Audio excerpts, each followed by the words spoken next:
and welcome to Jazz North Online. My name is Megan Rowe. My name's John Pope. You've just been listening to Doncaster Youth Jazz Orchestra, who have just completed a video project with young musicians from Favela Brass in Rio De Janeiro. Head to their website to check it out. We're also excited to be telling you about the Joined Up Festival of Jazz and Writing between the 1st and the 12th of March 2021. You head to this website down below here in the description for a plethora of amazing features all about jazz writing and where they intersect. There's going to be discussions, there's going to be interviews, there's going to be features on fantastic jazz figures such as John Coltrane, Bessie Smith, Gil Evans. There's going to be writing about the Israeli jazz scene and all kinds of other treats, so make sure you check that out. Speaking of being joined up, next up is our Jazz Romance segment, where we hear from 5 jazz creators about what it's like to have a partner who is also heavily involved in jazz. This is something that I was really interested to find out. Coming up, we have Kim Macari, Lara Jones and Jess Rose, and Abbie Finn and Harry Keeble. Enjoy. Hi everyone, I'm Abbie Finn. And I'm Harry Keeble. And we're here to talk to you about being a jazzy couple. Being a jazzy couple is really, really great. It's great fun, and because we share a really specific passion, we've got that great connection. It means that we're a really, really strong couple, and we've got that common ground, we've got that link. So, what is the greatest thing about being nearly married to another creator? Another jazz creator. Pre-pandemic, the best thing for me was definitely you would know about all of the gigs that were going on, especially up in the north, which I didn't know at all. And since the pandemic, during the pandemic, current times, the best thing's probably that we can kind of empathise with each other when we're missing a normal, kind of hectic, busy, creative life. I'm Kim.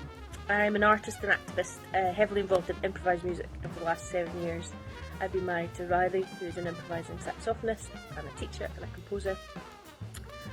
My favourite thing about having a partner who does the same kind of work as you is the level of empathy that you get. So you don't have to contextualise things when you want to talk about a work thing, you don't have to explain lots of stuff, there's lots of kind of unspoken understanding about the victories and the challenges and the people and all of the kind of the ups and downs of working in a creative industry, and that's really nice and feels like a really lovely thing to share. And being together makes us better musicians, and being better musicians also makes us a stronger couple, if that makes sense. I think it's really good because there's always lots of different ideas floating around the house, a lot of different creative things that are going on. I mean, I might have a concept I want to talk about, related to teaching, or I might have a compositional thing I want to chat about, and it's really great just to have Harry there to fire ideas at, at the drop of a hat. It's, some really great things come from that. Yeah, and it's really, really open as well, so that's all really, really fun. Although Riley and I occupy really different spaces in the arts, our little Venn diagrams do have a little shared part, and so we work together in a couple of things. Kind of most notably, we co-lead a band with our 2 best friends, a group called Family Band, and we've done that for a very long time, and so it's really nice to be able to kind of share that creative space with someone that you really love as well. My answer is that it's how we met, because you were photographing the Jay Frisco gig at Preston Jazz Festival. And also that I just get great photos at every gig that I play, so that's it's a bit of a win-win situation. A win-win, to be honest. And what about the downsides? The downsides to this working in the same musical world as your loved one. I don't see a downside. I feel like it's a thing that pulls us together, that we're both creative. Yeah, I don't really see a downside, except for when we were really busy. We'd often literally be in different parts of the country, because you'd be doing one thing and I'd be doing another thing. And then I would miss your gig, and then you'd be sad about that. And I would be sad about that, obviously. Yeah, that's true. Yeah, that's Yeah. quite a good downfall. I think if there's any downsides, and there's not many at all, I think the only downsides is because of our differing influences. It creates differing ideas, and that sometimes it causes a little bit of a clash, but only ever like a very, very small one, and it can make the writing process or the playing process a little bit challenging. Yeah, I think it's good though when we do like finally agree on something, because it means that the music's like even more diverse and can be really quite interesting to bring like our 2 points of views and ideas together. Yeah. I can think about that time that guy asked me, "Oh, you're a photographer. Your husband must have a really stable job in finance then." And I had to say no. Why? Plays the saxophone. Finances are a downfall. Perceived downfall, but actually it's Great, isn't it? fine. What are the downsides to it? Well, I suppose financial insecurity is probably one of them. So I'm sure, like everyone else in the last year or so, it's been very difficult to be an artist. We had lots of work cancelled, and we had to kind of reconfigure what our lives looked like. And I suppose that if one of us had been in a different industry, that might not have been such a kind of seismic shift. But for me, the advantages far outweigh the disadvantages, and as we have done for the last however many years and will continue to do, we kind of, we weather the storms, and we kind of tackle things head on as a team. And although I have no experience of being married to anyone else, so I only have experience of being married to a jazz musician, it's very good. I really like it. Now we're going to hear from a brand new pairing, which is maybe a little bit less romantic, but no less exciting. Olivia Moore and Beka Reid, two violin players, have been finding ways to collaborate together, and they've launched a brand new duo project which they cooked up together over lockdown. We spoke to Olivia, and she sent us a little bit of video telling us how the thing came together and how they've collaborated, and I think we're going to see a music video from them as well, so check that out.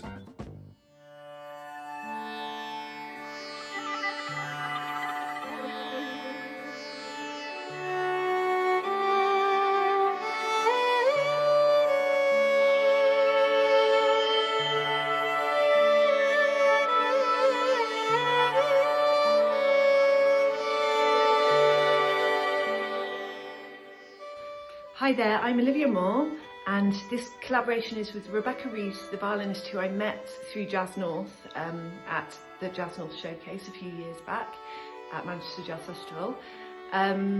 It's the first collaboration we've done together. It happened as soon as I got back from India. I was studying with my teacher Carla Ramnath in Mumbai, and then lockdown hit, and Rebecca suggested that we collaborate.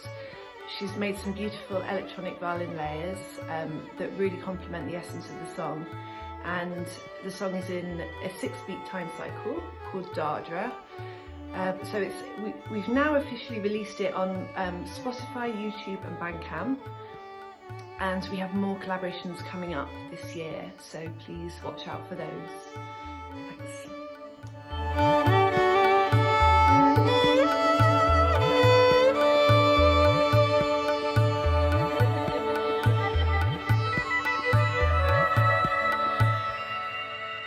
The jazz community were shocked to hear of the passing of Chick Corea.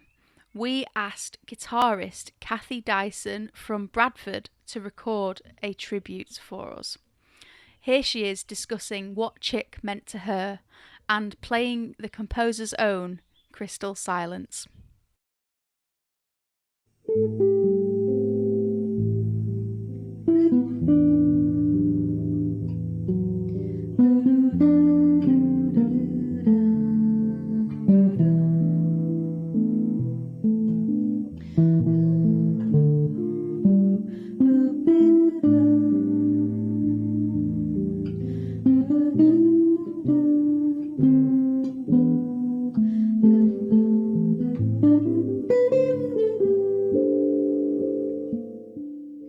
sure, as you're all aware by now, Chick Corea died on the 9th of February of a rare cancer, and it came as a shock to the jazz community because it felt as if he'd been around forever and would indeed stay around forever.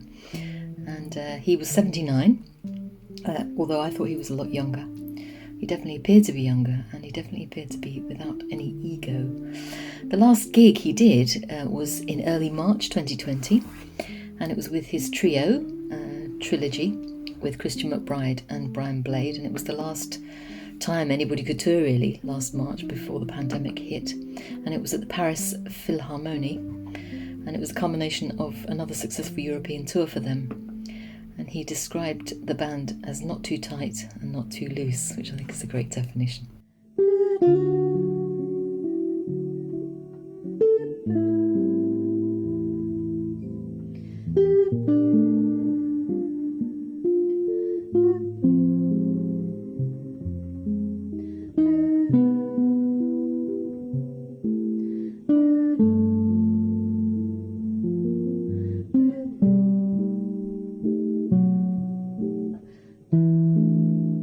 Chick Corea was part of the soundtrack to my life and super influential in forming my approach to improvising, to learning repertoire, and to introduce me to a wide range of music and musicians that I hadn't heard of. So I listened to all sorts of things as a result of hearing him. The first thing I heard by him was Crystal Silence on the original 1972 Return to Forever album, and it was the first time that I'd heard the Fender Rhodes so beautifully recorded. Though actually most of the pianists I was playing with at the time had Rhodes, played the Rhodes. The luminous and sparkling tones of the Rhodes created a magic for me, along with the utterly beautiful voicings that Chick Corea used. And he also allowed the music to breathe, leaving spaces to let the chords and the melody resonate.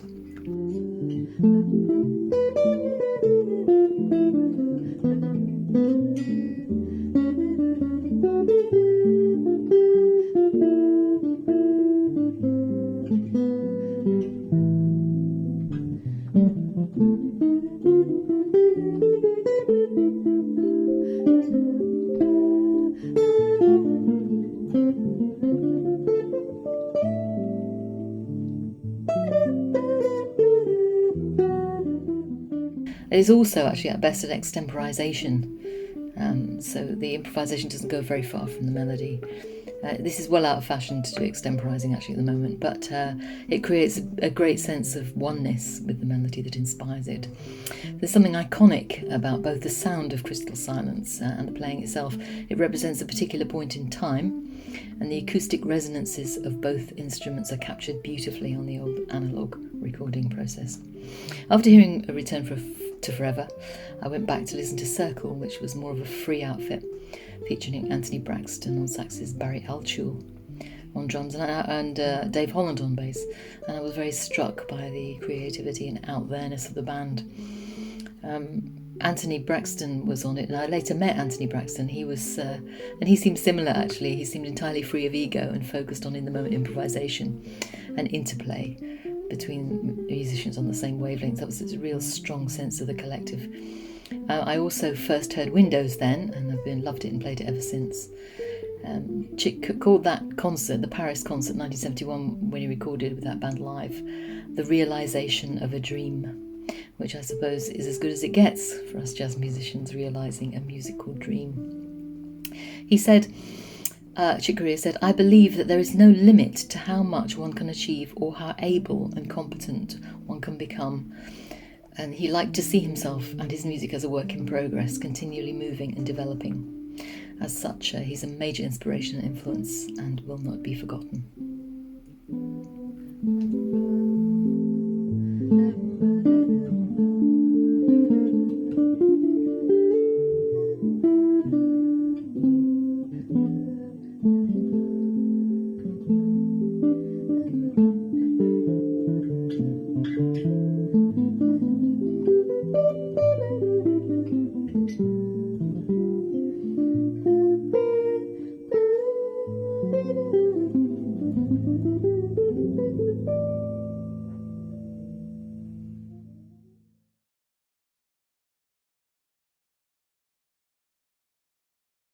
Thanks so much for watching Jazz North Online. I'm John Pope. And I'm Megan Rowe. And if you are interested in more content like this, make sure you subscribe, hit that bell, comment, like if you like, and we'll see you next time. Bye.